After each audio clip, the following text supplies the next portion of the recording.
Hello दोस्तों। पिछली class में हम लोग पढ़े थे जलवायु। जलवायु क्या है और इसको कैसे समझा जा सकता है। और आज की क्लास में हम लोग पढ़ेंगे कि जलवायु के प्रमुख कौन कौन से कारक हैं। ठीक है। अब जलवायु के प्रमुख कारकों में मैंने आपको पिछली क्लास में बता दिया था कि 6 प्रमुख कारक हैं। ठीक है, 6 प्रमुख कारक हैं। अब 6 प्रमुख कारकों में मैंने आपको 6 प्रमुख कारकों को बता दिया था कि कौन कौन से हैं। जैसे फिर से देख लीजिए 1 मिनट में। अक्षांश, ये कारक प्रभावित करते हैं। ठीक है, मानसून को। अक्षांश हो गया। ऊंचाई, ठीक है, समुद्र तल से ऊंचाई कितनी है ये। और उसके बाद वायुदाब, वायुदाब भी डिपेंड करता है ये जलवायु को, उसको नियंत्रित करता है वायुदाब कैसा है। वायुदाब एवं पवन तंत्र, पवन तंत्र, ठीक है। और उसके बाद समुद्र से दूरी, समुद्र से दूरी। उसके बाद 5वें पे महासागरीय धाराएं, महासागरीय धाराएं। और 6वें पे बताया था उच्चावच लक्षण, उच्चावच लक्षण, ठीक है। इतना मैंने बता दिया था कि ये कारक है। ठीक है। अब इन कारकों को आज समझेंगे कि इन कारकों के वजह से क्या क्या प्रभाव पड़ते हैं मानसून पर। ठीक है, देखिए सबसे पहले अक्षांश। अक्षांश से क्या प्रभाव पड़ता है कि अक्षांश, देखिए भारत की जो जलवायु है ये उष्ण तथा उपोष्ण कटिबंधीय दोनों प्रकार की जलवायु है में पाई जाती है। उष्ण और उपोष्ण निर्धारित कैसे किया जाता है ये हमने आपको पिछली क्लासों में बता दिया है। जो ना देखे हों देख सकते हैं कि उष्ण कटिबंधीय क्या होता है और उपोष्ण कटिबंधीय क्या होता है। चलिए फिर से बता देते हैं। देखिए अगर ये गुजरात है, 1 मिनट, जैसे जैसे ये गुजरात से एक रेखा होके गुजरती है, गुजरात से और मिजोरम तक जाती है। उसका नाम क्या है? उसका नाम है कर्क रेखा। ठीक है, यहाँ से होके इस तरीके से ऐसे ऐसे, ठीक है, इसका नाम है कर्क रेखा, कर्क रेखा। ठीक है। अब देखिए ये कर्क रेखा के ऊपर वाला हिस्सा जो होता है ये उपोष्ण कटिबंधीय होता है, उपोष्ण कटिबंधीय। देखिए जलवायु जो होती है ये उष्ण कटिबंधीय और उपोष्ण कटिबंधीय दो प्रकार की होती है। ये कर्क रेखा जो है, कर्क रेखा के ऊपर जो होता है ये उपोष्ण कटिबंधीय है, और कर्क रेखा के जो नीचे का हिस्सा है उसको बोलते हैं उष्ण कटिबंधीय, उष्ण कटिबंधीय। अब देखिए उष्ण और उपोष्ण दोनों कटिबंधीय भारत जो है इन दोनों प्रकार की जलवायु में स्थित है।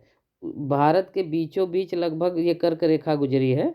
तो कर्क वृत्त बनता है पृथ्वी पर, जैसे ये पृथ्वी है इसमें 3 रेखाएं हैं और तीनों रेखाओं में ये भूमध्य रेखा है, भूमध्य, और ऊपर की रेखा है कर्क और नीचे की रेखा है मकर। ठीक है। अब देखिए ये भूमध्य रेखा तो बीचों बीच होके गुजरी है, और जो कर्क रेखा है, कर्क रेखा ऐसी जगह से गुजरी है उत्तरी गोलार्ध में कि उत्तरी गोलार्ध के में भारत जहाँ पे है, भारत के बीचों बीच से होके गुजरी है। ठीक है, तो बीचों बीच होके गुजरी है। तो ये कर्क रेखा के ऊपर वाला जो हिस्सा होता है ये उपोष्ण कटिबंधीय होता है। कर्क रेखा के जो नीचे वाला हिस्सा होता है ये उष्ण कटिबंधीय होता है। तो भारत जो है उष्ण और उपोष्ण दोनों कटिबंधीय क्षेत्र में स्थित है, और दोनों प्रकार की जो जलवायु होती है वो अलग होती है। दोनों जगह पे उष्ण और उपोष्ण में वनस्पति जो होती है वो अलग होती है। दोनों का टेम्परेचर अलग अलग होता है, दोनों का एटमॉस्फेयर अलग अलग होता है, ठीक है। ये चीज़ ज़रूर याद रखिएगा कि उपोष्ण और उष्णकटिबंधीय जलवायु में काफ़ी अंतर होता है, ठीक है, दोनों में काफ़ी फ़र्क होता है। तो हमारा भारत जो है ये दोनों के बीच में है, उष्ण और उपोष्ण दोनों के बीच में है, ठीक है। तो इसमें देखिए ऊंचाई ऊंचाई भी डिपेंड करता है। तो यहाँ से इस जगह पे 1 मिनट इसको मिटा देते हैं। यहाँ पे देखिए ऊंचाई जो है ये किस पे डिपेंड करता है कि जैसे ये ऊपर वाला हिस्सा जो है, यहाँ से कर्क रेखा अगर गुजरी, कर्क रेखा के ऊपर वाला जो हिस्सा होता है, ऊपर वाला यहाँ पे काफ़ी पर्वतीय क्षेत्र है। आप लोगों को पता होगा कि यहाँ तिब्बत है, ये देखिए तिब्बत लिखा है। और इस साइड जम्मू कश्मीर में यहाँ पे ऊंचे ऊंचे पर्वत है, यहाँ पे माउंट एवरेस्ट पर्वत है। और इस साइड भी काफ़ी पर्वत चोटियाँ हैं। तो पर ऊंचाई जितनी ज़्यादा बढ़ती है उतना ज़्यादा वायुदाब कम होता जाता है, और वायुदाब कम होने से उस जगह पे ठंडी और ठंडक बढ़ जाती है, ठीक है। इस वजह से ऊंचाई भी उसको जलवायु को प्रभावित करता है कि जितना ऊंचाई होगा उतना ज़्यादा जलवायु प्रभावित होगी। यहाँ से समुद्र तल से चेन्नई से ऊंचाई नापा जाता है, ये आप लोगों को पता है कि पिछले क्लासों में हमने बता दिया है कि चेन्नई से हर जगह की ऊंचाई नापी जाती है। तो हर एक जगह इस उत्तरी गोलार्ध में ये वाला जो हिस्सा है उपोष्ण कटिबंधीय, यहाँ पे ऊंची क्षेत्र ज़्यादा है, इसलिए यहाँ पे ठंडक वाला माहौल रहता है। और नीचे वाले क्षेत्र में ऊंचाई नहीं होने के कारण और समुद्र के नज़दीक होने के कारण यहाँ पे आर्द्र जलवायु होती है, ठीक है। तो ये उष्णकटिबंधीय उपोष्ण कटिबंधीय हो गया इसके वजह से। उसके बाद देखिए वायुदाब एवं पवन तंत्र। जो वायुदाब होता है ये इस जगह क्षेत्र में यहाँ पे इसके यहाँ पे जो तिब्बत का क्षेत्र होता है, ये यहाँ पे ग्रीष्म ऋतु में यहाँ पे इस जगह का वायुदाब अलग हो जाता है और नीचे वाला वायुदाब अलग हो जाता है। दोनों का वायुदाब अलग अलग होने से इसको प्रभावित करता है। उसके बाद देखिए है अगला मैं बताया था कि समुद्र से दूरी कितनी है उस पर भी डिपेंड करता है। देखिए जैसे ये उत्तरी पूर्वी तट और पश्चिमी तट है ना, समुद्र पूर्वी तट जिसको बोलते हैं और पश्चिमी तट इसको बोलते हैं। तो पूर्वी और पश्चिमी तट के जितना आप समुद्र से दूर जाएंगे उतना ही जलवायु प्रभावित होगी, ठीक है। इधर समुद्र से आप दूर दूर बढ़ेंगे और इधर हिमालय के नज़दीक जाएंगे, ठीक है। तो हिमालय का जो क्षेत्र होता है वो उसका जलवायु अलग होता है और समुद्री जलवायु समुद्र के किनारे का जलवायु अलग होता है। इस वजह से समुद्र तट से दूरी बढ़ने पे ये जलवायु प्रभावित होती है। अगला देखिए मैं बताया था महासागरीय धाराओं से भी जलवायु प्रभावित होती है। महासागरीय जेट धाराएं जो होती हैं वो हर सीजन में चलती रहती हैं। ग्रीष्म ऋतु में उनकी ये वाली पोजीशन हो जाती है, इस साइड से ऐसे चलती हैं। तो ग्रीष्म ऋतु में जब चलती हैं तो उनको बोला जाता है लू। जैसे उत्तर भारत में लू चलता है ना, तो उनको बोला जाता है लू या गर्म हवा। तो ये यहाँ से ऐसे चलती हैं। और शीत ऋतु में इनका इस साइड से चलने लगती है, वहाँ पे जाने लगती है। और उसके बाद जब बरसात का सीजन आता है तो यहाँ से ऐसे ऐसे चलने लगती हैं। तो ये जब यहाँ पे आती हैं तो समुद्र से वर्षा लेके आती हैं, ठीक है। और फिर ये इस साइड से ऐसे घूमते घूमते यहाँ पे पूरे भारत में वर्षा करवाती हैं, ठीक है। तो ये महासागरीय धाराएं हैं। इनके बाद मैं बताया था आपको उच्चावच लक्षण। उच्चावच लक्षण जो होता है, उच्चावच लक्षण का मतलब ये है कि भारत में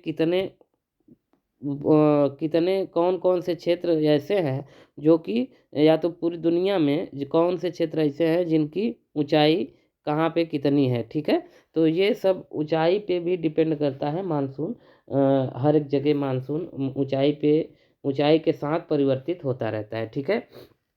अब देखिए अब जैसे भारत के परिप्रेक्ष्य में अगर देखा जाए तो ऊंचाई जो होता है ये हिमालय का ऊंचाई आपको पता होगा, मैंने पिछली क्लासों में बता भी दिया है कि हिमालय की औसत ऊंचाई जो है वो 6000 मीटर है, ठीक है। औसत ऊंचाई हिमालय की जो औसत ऊंचाई है ये 6000 मीटर है हिमालय की, और समुद्री तट की जो औसत ऊंचाई है वो 30 मीटर है।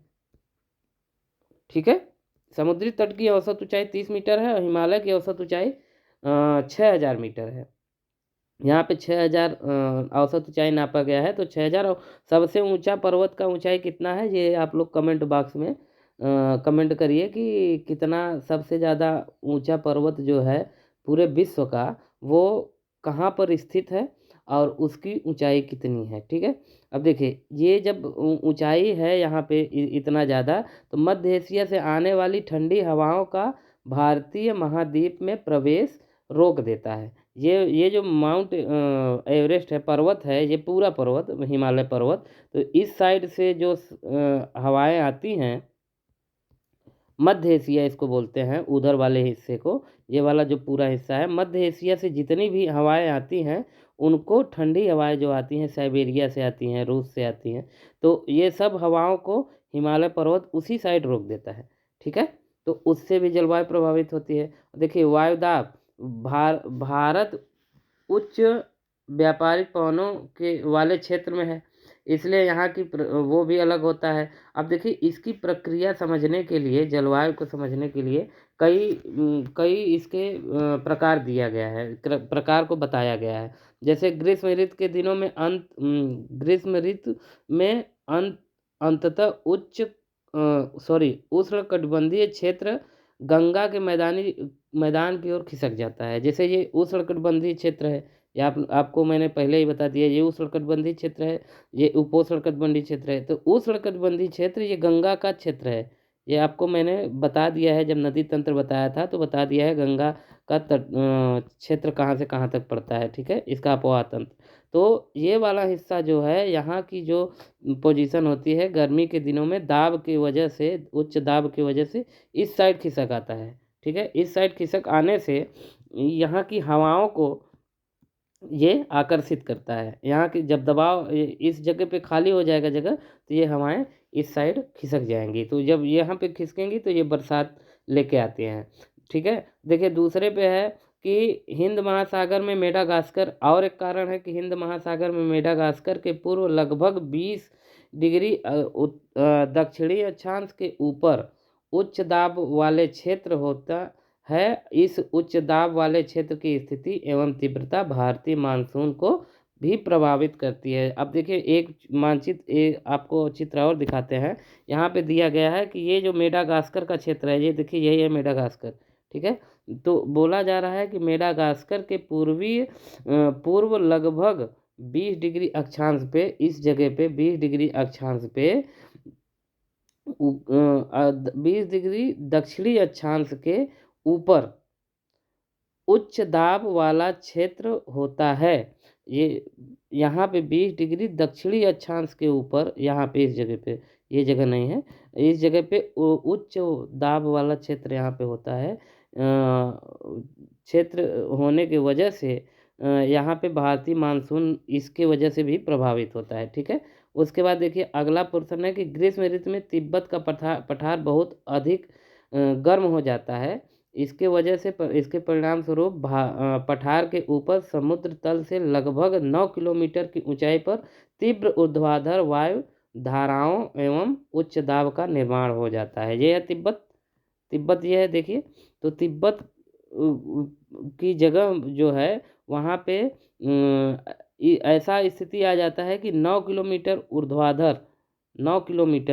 ऊर्ध्वाधर की ओर पवनें चलने लगती हैं ऊपरी, तो उससे उच्च दाब का निर्माण हो जाता है। ठीक है, उच्च दाब के निर्माण की वजह से वहाँ पे जब दाब ज़्यादा हो जाएगा तो फिर ये इस साइड खिसकने लगेंगे, यहाँ से जाके इस साइड से घूम के आने लगेंगे। ठीक है, तो ये हो गया ग्रीष्म ऋतु में। अगला पॉइंट ये है कि ग्रीष्म ऋतु में हिमालय के उत्तर पश्चिम जेट धाराओं का तथा भारतीय प्रायद्वीप के ऊपर उष्णकटिबंधीय पूर्व जेट धाराओं का प्रवाह होता है। देखिए हिमालय के ऊपर, एक मिनट इसको इरेज करके दिखाते हैं, कि हिमालय के ऊपर बोला जा रहा है कि हिमालय के उत्तर पश्चिमी जेट धाराओं का इसके उत्तर, ठीक है, ये है हिमालय, हिमालय के उत्तर साइड, उत्तर मतलब ऊपर साइड, ये वाले क्षेत्र में बोला जा रहा है कि जेट धाराओं का, तथा यहाँ पे जेट धाराएं चलने लगती हैं, ठीक है, और तथा भारतीय प्रायद्वीप के ऊपर उष्णकटिबंधीय पूर्वी जेट धाराओं का प्रवाह होता है। उष्णकटिबंधीय में पूर्वी जेट धाराओं का, ये इधर से ऐसे जाएंगी और ये इधर से इस साइड में जाएंगी, ठीक है, इसका प्रभाव होता है। धाराओं का प्रभाव, इन दोनों की वजह से यहाँ पे मानसून बन जाता है। अब देखिए अगले क्लास में, इसमें तो अभी इतना ही बता रहे हैं। अगली क्लास में हम बताएंगे कि मानसून का आगमन और वापसी भारत में कैसे होता है, ठीक है। नेक्स्ट क्लास में यही बताया जाएगा कि मानसून का आगमन भारत में कैसे होता है और कब होता है और कितने दिन तक रहता है, और आगमन के बाद ये कब रिटर्न होता है, कब वापस जाता है, और फिर कितने दिन बाद आता है, और कितने दिन भारत में वर्षा करवाता है, ठीक है। ठीक है, अगली क्लास में पढ़ेंगे भारतीय मानसून का आगमन और वापसी, ठीक है। तो मिलते हैं अगली क्लास में। धन्यवाद।